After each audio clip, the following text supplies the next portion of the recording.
Wito umetolewa kwa wakazi wa jiji la Dar es Salaam kwamba usijenge nyumba yako bila kibali kutoka katika jiji la Dar es Salaam au kubomoa bila kibali. Akizungumza katika ziara inayoendelea kukagua majengo ya jiji la Dar es Salaam, afisa mipango miji wa jiji la Dar es Salaam ameweza kuzungumza kwamba sio vema kujenga nyumba yako bila kibali, na ukikuta unajenga bila kibali, nyumba yako itasimamishwa mpaka utakapopewa kibali kutoka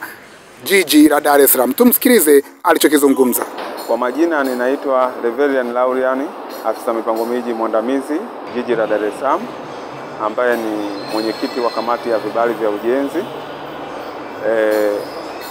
Ninapenda kuwakumbusha wakazi wote wa jiji la Dar es Salaam kwamba kwa mamlaka ya kamati ya usimamizi wa vibali vya ujenzi mijini, yeyote anayekusudia kujenga jengo ahakikishe kwamba anaonana na mamlaka ya halmashauri ya jiji la Dar es Salaam kwa ajili ya kupata kibali cha ujenzi. Lakini kwa sasa halmashauri ya jiji la Dar es Salaam imepunguza zoezi hili kulipeleka kwenye grassroots, kwa maana ya serikali za mitaa, ambapo mkurugenzi wa jiji la Dar es Salaam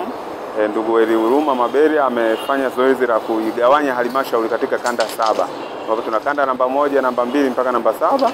ambapo huduma zote za halmashauri zinapatikana kule kwa mujibu wa mwongozo wa decentralization by devotion D wa mwaka 2018, ambapo mamlaka sasa yanashushwa kutoka serikali kuu kupelekwa kwa wananchi, na hizo ofisi za kanda zitatoa huduma zote ambazo zinahusika na halmashauri ya jiji la Dar es Salaam, ikiwemo utoaji wa vibali vya ujenzi ambavyo vinatolewa kwa mujibu wa sheria ya serikali za mitaa, mamlaka za miji, udhibiti na uendelezaji, sura ya 288, na pamoja na tangazo la serikali namba 242 la mwaka 2018, vile vifungu vya 124 na 125 ambavyo vinamzuia mtu yeyote kufanya uendelezaji au ujenzi wa jengo kwenye mamlaka ya mji bila kuwa na kibali cha ujenzi, pamoja na sheria ya mipango miji namba 8 ya mwaka 2007 sura 355 kuanzia kifungu cha 35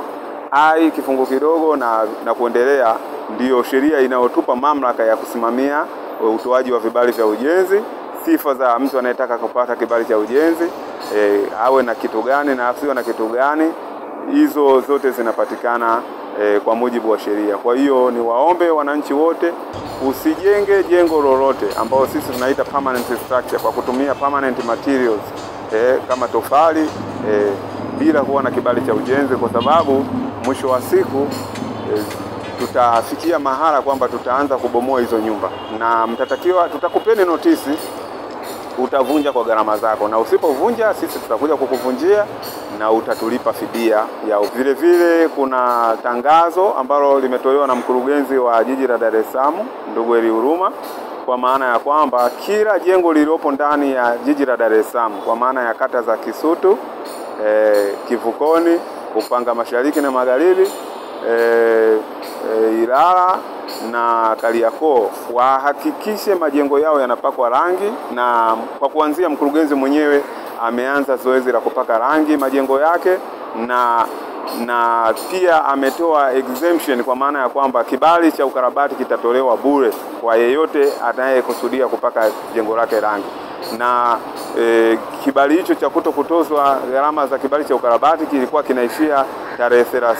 Septemba, lakini ameongeza mpaka tarehe 31 Disemba. Kwa hiyo kwa yeyote ambaye hajapaka jengo lake rangi,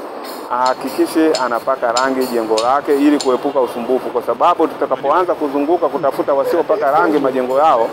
tutawajibisha, kwa sababu hili ni tangazo lililotolewa kwa mujibu wa sheria ambayo ni sheria ya serikali za mitaa, upakaji wa rangi za majengo sura ya 293 marejeo ya mwaka 2023 kifungu cha 3 kifungu kidogo cha kwanza. Kwa hiyo sio hiari